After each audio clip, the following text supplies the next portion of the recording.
एक जंग के मौके पे हातिम ताई की जो बेटी थी उसे गिरफ्तार कर लिया सहाबा इकराम रज़ियल्लाहु तआला अजमईन। वो अपनी फौजों के साथ लड़ रही थी।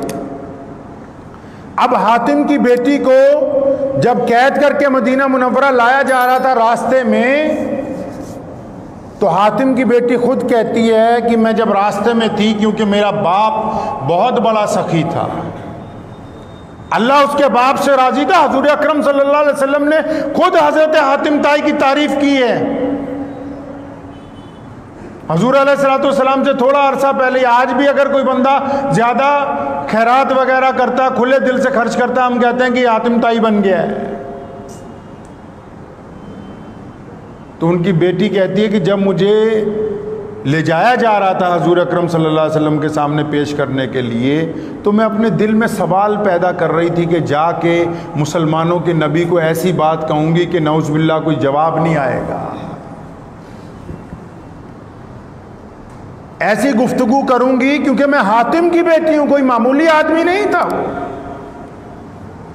हातिम ताई के बारे में लिखा है कि उसके घर के 7 दरवाजे थे महल के, और एक आदमी अगर 7 दरवाजों से बार बार अपना हुलिया बदल के जाता था मांगने के लिए, तो हातिम ताई ने कभी मना नहीं किया।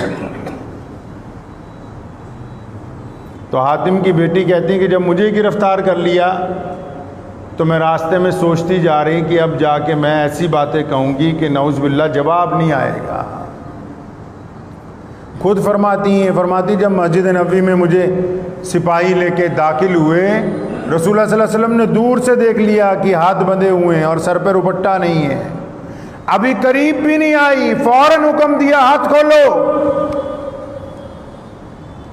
और कायनात के जो सबसे बड़े मौला हैं, अल्लाह ने जिनको अपना नाइब बनाया है, आज भी दुनिया में सबसे बड़ी उम्मत जिस अजीम इंसान की है, आज भी कायनात में 5 वक्त जब अजान होती है दुनिया के तमाम जर्रे गूंजने लगते हैं। आज भी कायनात की हर जुबान में, हर नस्ल में, हर रंग में अगर किसी का दीन बाकी है तो वो मोहम्मद रसूलुल्लाह हैं। वो इतनी बड़ी शख्सियत होने के बावजूद उस प्यारे नबी ने, उस रहमत वाले नबी ने जब दुश्मन की बेटी को दूर से देखा और देखा कि इसके सर पर रुपट्टा नहीं है, रसूलुल्लाह सल्लल्लाहु अलैहि वसल्लम ने अपनी रहमत वाली चादर, कायनात के मौला ने वो चादर जिसको बोसा देना जिब्रील अमीन अपने लिए इज्जत की बात समझते हो, जिस चादर को हाथ लगाना बड़े बड़े हुक्मरान अपने लिए इज्जत की बात समझते हो, वो चादर उतारी और एक सहाबी को पकड़ाई, फरमाया जाओ उस बेटी के सर के ऊपर उड़ा दो इस चादर को जाके।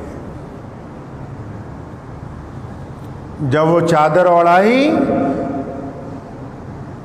जाने लगे वो सहाबी, तो उन्होंने अपने पास से एक बात कही। एक जुज होता है ना मुसलमानों में मसले में मसला निकालने का, वो सहाबी कहते हैं खुद हज़रत शर्जील बिन हसना रज़ियल्लाहु ताला अन्हु फरमाते हैं, मैंने कहा या रसूलल्लाह ये तो दुश्मन की बेटी है, आपकी चादर तो बड़ी इज्जतों वाली चादर है, आप रहने दें, मैं अपनी चादर उड़ा देता हूं। फरमाया नहीं नहीं, बेटी बेटी होती है, ख्वाह वो दुश्मन की हो ख्वाह हमारी हो, तुम मेरी चादर इस बेटी के सर के ऊपर नापोगे। हातिम ताई की बेटी कहती है जब रहमत वाली चादर मेरे सर पे आई, सारे सवाल काफूर हो गए, आंखों से आंसू जारी हो गए, आंखों से आंसू जारी हो गए। ये मुकाम रसूलुल्लाह सल्लल्लाहु अलैहि वसल्लम ने बेटियों को अता किया है। आज के हुक्मरान ये कहां से बातें ला सकते हैं अपने पास? ये बातें तब ज़हन में आएंगी जब रसूलुल्लाह सल्लल्लाहु अलैहि वसल्लम की इत्तबा होगी। मैंने आज भी पूरी दुनिया को मैं एक बात बड़े इत्मीनान से चैलेंज के साथ कहता हूं कि मोहम्मद रसूलुल्लाह ने जो बेटियों की इज्जत इस खून में डाली, जिन्होंने कलमा ला इलाहा इल्लल्लाह मोहम्मद रसूलुल्लाह पढ़ा, कुरान ने कहा है ना, कुरान ने कहा रसूलुल्लाह सल्लल्लाहु अलैहि वसल्लम की सिफारिश पर कि जब औरतों को हुक्म दिया कि लंबी चौड़ी चादर ओढ़ लो, बुर्का पहन लो, इस बात से पहले कुरान ने कहा कि ये रसूल करीम इन मर्दों को कहो कि अपनी आंखें नीची रखा करें। अकेला औरत को बुर्का लेने का हुक्म नहीं दिया। अल्लाह ने फरमाया मेरे प्यारे रसूल इन मर्दों को बता दो कि अपनी आंखें झुका लिया करें ताकि इनके सामने किसी की बेटी गुजरती है, किसी की मां गुजरती है, किसी की बहन गुजरती है। ये इस तरबियत का नतीजा है कि मुसलमानों के घरों में बहुओं को जलाया नहीं जाता। जिनको तलाक के कानून बनाने का शौक था वो कभी जेलों में जाके देखें कि जिन्होंने आज तक बेटियों को लोगों की जलाया है दहेज के लिए, क्या उनमें कोई मुसलमान भी है? एक नहीं मिलेगा, एक नहीं मिलेगा आपको। ये इज्जत रसूलुल्लाह सल्लल्लाहु अलैहि वसल्लम ने अता की है हमें। हमारी आबादी में इस मुल्क में पिछले 20 साल में 3% का इजाफा हुआ। 3% का इजाफा कौन सा हुआ? उसमें मर्द नहीं पैदा हुए। अहले इस्लाम ने कलमा ला इलाहा इल्लल्लाह मुहम्मदुर रसूलुल्लाह पढ़ने वालों ने इस मुल्क की रिपोर्ट पढ़ी है कि जब भी उनके घर में बेटियां पैदा हुई उन्होंने कोख के अंदर किसी बेटी का कत्ल नहीं किया है।